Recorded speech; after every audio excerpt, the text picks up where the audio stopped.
ఈరోజు మనం అనేక సార్లు లేచినప్పుడే ఎన్నో భారభరితమైన శోధనలు, యుద్ధాలు కదా, లేచినప్పుడే ప్రతిరోజు అబ్బా మరలా ఇంకో రోజు, మరలా ఇదే బాధన, మరలా ఇదే అబ్బా, మరలా ఇదే శోధన. దేవా నాకు విడుదల ఎప్పుడయ్యా, నాకు విడుదల ఎప్పుడయ్యా, ఈ ఫినాన్షియల్ ప్రాబ్లమ్స్ నుండి నాకు విడుదల ఎప్పుడయ్యా, ఈ భయంకరమైన ఈ కలహాల నుండి, ఈ అసమాధానం నుండి, ఈ కుటుంబంలో భేదాల నుండి ఎప్పుడయ్యా విడుదలు. ఇవన్నీ కాదండి, అంతరంగంలో దేవా when will I get the true joy Lord, నిజమైన ఆనందం, నిజమైన సంతోషం నాకు ఎప్పుడయ్యా అని దేవుని పైన కూడా తిరుగుబడ్డారేమో, దేవుని పైన కూడా కోపడుతున్నారేమో. అయితే కీర్తనలు 119:28 లాగా ఉంటుంది. ఏంటిదంటే, వ్యసనము వలన నా ప్రాణము నీరైపోయాను, నీ వాక్యము చేత నన్ను స్థిరపరచము. అంటే వ్యసనము చేత, ఈ బాధ చేత నా హృదయం అంతా నీరైపోయిందంటే, ఇట్స్ బికమ్ లైక్ వాటర్. దేవా తిరిగి నన్ను స్థిరపరచవా. ఒకవేళ అది ఇంకో ట్రాన్స్లేషన్లో ఎలాగుంటుందంటే, విషాదంతో నా ప్రాణము కరిగి నీరైపోతుందంట. I'm worn out, I'm exhausted. How many of you been burnt out అండి? నిజంగా నా వల్ల అవ్వదయ్యా, నాకు ఇంకా అవ్వదయ్యా, నాకు చాలయ్యా, అలసిపోయాను అనే పరిస్థితులు ఉన్నారేమో. You might love God but you're tired of the battle. దేవుని ప్రేమిస్తున్నారు కానీ యుద్ధం ఏంటో, ఈ భారభరితమైన ఆత్మ ఏంటో నాకు అర్థం కావట్లేదు. శరీరేచ్ఛలతోటి యుద్ధము, శరీరంతో భయంకరమైన యుద్ధం. ప్రతిరోజు మనకు యుద్ధము. ఏంటి ఆ యుద్ధం అంటే, ఇది తప్పు, ఇది పాపము నాకు తెలుసు కానీ చేయలేదయ్యా. ఇది చూడద్దనుకుంటున్నాను, చూస్తున్నానయ్యా. ఇది చేయొద్దనుకుంటున్నాను, అదే చేస్తున్నాను. ఆ అమ్మాయితో మాట్లాడొద్దనుకుంటున్నా, తెలియకుండా అమ్మాయి దగ్గరికి వెళ్తున్నాను. ఆ అబ్బాయితో మాట్లాడొద్దనుకుంటున్నాను, ఏంటో మరలా వెళ్ళిపోతున్నానే. నాకు తెలుసు అది నీ చిత్తం కాదని, నాకు తెలుసు ఆ వ్యక్తి నీ చిత్తంలో లేడని. I know Lord, I know that he is not in your will, I know that she is not in your will, I know this is not right, but I'm not able to control myself Lord. ఇది ఒక యుద్ధం. ఎంతమంది మంది శరీరేచ్ఛలతోటి యుద్ధము, శరీర క్రియలతోటి, నేత్రాశ, శరీరాశ, జీవపు డమ్మముతో యుద్ధము.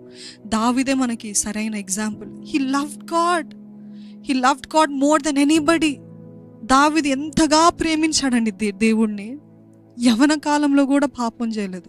యవన కాలంలో కూడా ఎంతగా నిక్కచ్చుగా ప్రేమతోటి, కీర్తనలతోటి, స్తుతితోటి, ఆరాధనతోటి ఉన్నాడు. ఎక్కడ పాపానికి చోటు ఇవ్వలేదు. He loved God, he worshipped God, he adored God. దేవుని కోసం ఎంతైనా తెగించాడు, ప్రాణాన్ని కూడా తెగించాడు. ఎంత నిక్కచ్చు, ఎంత రోషం కలిగిన వ్యక్తి. కానీ ఒకరోజు యుద్ధానికి వెళ్ళాల్సిన దావీదు తన అంతరంగంలోనే యుద్ధం జరిగింది. ఏంటిదంటే, చూడకుండాల్సింది చూశాడు, చేయకుండాల్సింది చేశాడు. చూడకుండాల్సిన స్త్రీని చూశాడు, హత్య చేయకుండాల్సింది చేసి తన ఇంటిపైకే తను కత్తి కొని తెచ్చుకున్నాడు. ఈరోజు మనం కూడా చాలామంది శరీరేచ్ఛలతోటి యుద్ధం, శరీరంతో ఎలాగ దేవా, how can I fight, I'm not able to control these desires. మరి ముఖ్యంగా యవన కాలంలో ఉన్న మనము, యవన కాలంలో ఉన్నవారు ఎట్లయ్యా, పడుకుంటే భయంకరమైన తలంపులు, లేస్తే భయంకరమైన తలంపులు, ఒక స్త్రీని చూస్తే భయంకరమైన చూపులు, ఒక పురుషుడిని చూస్తే వేరే ఆలోచనలు నాకు వస్తున్నాయి. దేవా నన్ను హూ కెన్ డెలివర్ మీ, ఎవరైనా నన్ను విడిపించగలిగింది, who can deliver me Lord అని దేవుని సన్నిధిలో ఈ యుద్ధంతో, ఈ వేదంతో బాధపడుతున్నారేమో. యాకోబు పత్రిక 4వ అధ్యాయం, యాకోబు రాసిన పత్రిక 4వ అధ్యాయం 1వ వచనం, మీలో యుద్ధములను పోరాటములను దేని నుండి కలుగుచున్నవి, మీ అవయవములలో పోరాడు మీ భోగేచ్ఛల నుండే కదా. He's speaking our mind. ఏమంటున్నాడంటే, అసలు ఈ యుద్ధాలన్నీ, ఇవన్నీ ఎందుకు జరుగుతున్నాయి? అది మీ ఇష్టాలను బట్టే కదా, మీ ఇచ్చలు బట్టే కదా, మీ ఆశలు బట్టే కదా, మీ డిజైర్స్, మీ లస్ట్ బట్టే కదా ఇవన్నీ. చూడండి, దావీదు ఏ విషయంలో తప్పిపోలేదండి. కేవలం ఆ స్త్రీ విషయంలో తప్పిపోయాడు. దాని నుండి తన కుటుంబం పైన పెద్ద తంట తెచ్చిపెట్టుకున్నాడు. సొంత కుమారుల మధ్యలో హత్య, భయంకరమైన పరిస్థితులు, తన సొంత బిడ్డ చనిపోవడము, తర్వాత గొడవ, అబ్షలోము తన పైన తిరగబట్టము, ఎవ్రీథింగ్ వాజ్. మనం అనుకుంటాము శరీరిచ్చలే కదా, ఇది సామాన్యమే కదా. అంటే దేవుడు అంటున్నాడు, శరీరిచ్చలను వదిలివేయద్దు. శరీరిచ్చల నుండి జయము కావాలంటే దేవుని అడగాలి, దేవా సాయించి. అందుకనే ఈరోజు చాలామందికి, మీరు కాలేజెస్కి వెళ్తున్నారు, లేకపోతే వర్క్కి వెళ్తున్నారు, స్కూల్స్కి వెళ్తున్నారో, లేకపోతే జాబ్స్కి వెళ్తున్నారో, అక్కడ మీకు భయంకరమైన శోధనలు వస్తున్నాయేమో. మాట్లాడకుండాల్సిన వ్యక్తులతో మీరు మాట్లాడుతున్నారేమో. మాట్లాడకుండాల్సిన స్త్రీతోటి, మీకు భార్య ఉంది ఇంట్లో, భార్యను మర్చిపోయి ఎవరో స్త్రీ వచ్చి మిమ్మల్ని శోధింపబడుతున్నారేమో. మీ కాలేజ్లో ఎవరో మిమ్మల్ని శోధిస్తే మీరు శోధించబడుతున్నారేమో.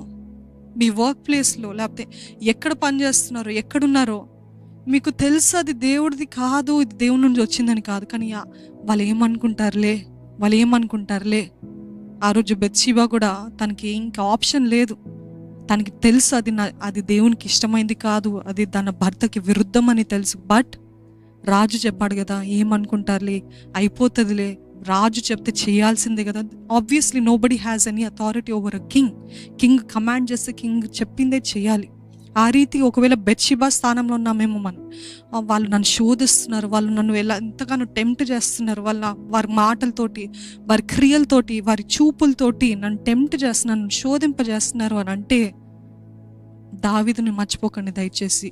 ఈరోజు మనుషుల ముందు భయపడుతూ, మనుషుల ముందు నో అని చెప్పడానికి దయచేసి బౌండరీస్ పెట్టుకోండి, సరిహద్దులు పెట్టుకోండి. సరిహద్దులు ఏంటి? ఈ సరిహద్దులు ఎవరు రాకూడదు, నేను దేవుని చిత్తంలో ఉండాలి, ఏ మనుష్యుడిది ఈ సరిహద్దును దాటకూడదు అని మీరు పెట్టుకోవాలి. You have to have boundaries. As long as you want to please people, you will always be in sin. మనుషుల్ని మెప్పించాలి అని అనుకున్నంత వరకు మీరు బంధకంలో ఉంటారు, బాండేజ్లో ఉంటారు, మీరు బయటికి రారు, మీరు జీవితంలో ఏం సాధించలేరు, మీరు గురి ఉండదు, గమ్యం ఉండదు, ఎదగలేరు, జీవితంలో నాశనం అయిపోయిన వారుగా ఉంటారండి. ఎంతో బాధతో చెప్తున్నా, అనుభవంతో చెప్తున్నా. మనం సరిహద్దులు పెట్టుకోవాలి. అందరిని మెప్పిస్తూ దేవుని పక్కన పెట్టేస్తే, అందరితోటి మంచిగా ఉంటూ, అందరితోటి అని నవ్వుకుంటూ, సర్లే పోనీలే అంటూ దేవుని పక్కన పెట్టేస్తే సౌలులాగా అయిపోతుంది మన జీవితం. జాగ్రత్త. సరిహద్దులు పెట్టుకొని, దేవా నీకు ఇష్టం లేకపోతే నాకు ఇష్టం లేదయ్యా, whatever breaks your heart will break my heart too అని చెప్పాలి. నీ హృదయాన్ని ఏదైతే పగలగొడుతుందో అది నా హృదయాన్ని పగలగొడుతుందయ్యా. నీకేదైతే బాధ కలిగిస్తుందో అది నాకు బాధ కలిగిస్తుందయ్యా. నీకేదైతే రోషం పుట్టిస్తుందో అది నాకు రోషం పుట్టిస్తుందయ్యా. No, I will not. No, learn to say N O no. అపాది శోధిస్తున్నాడా? నో. మనుషుల ద్వారా శోధిస్తున్నాడా? No, I won't listen to you. I have boundaries. I will only do what God says. Be careful whom you are associating with. ఎవరితోటి సంబంధం కలిగి ఉన్నారో, ఎవరితోటి మాట్లాడుతున్నారో, ఎవరితోటి సహవాసం కలిగి ఉన్నారో బీ కేర్ఫుల్. ఎందుకంటే మనం చేసే క్రియలు బట్టి ప్రతి వానికి క్రియలు చొప్పున ప్రతిఫలం. Be careful.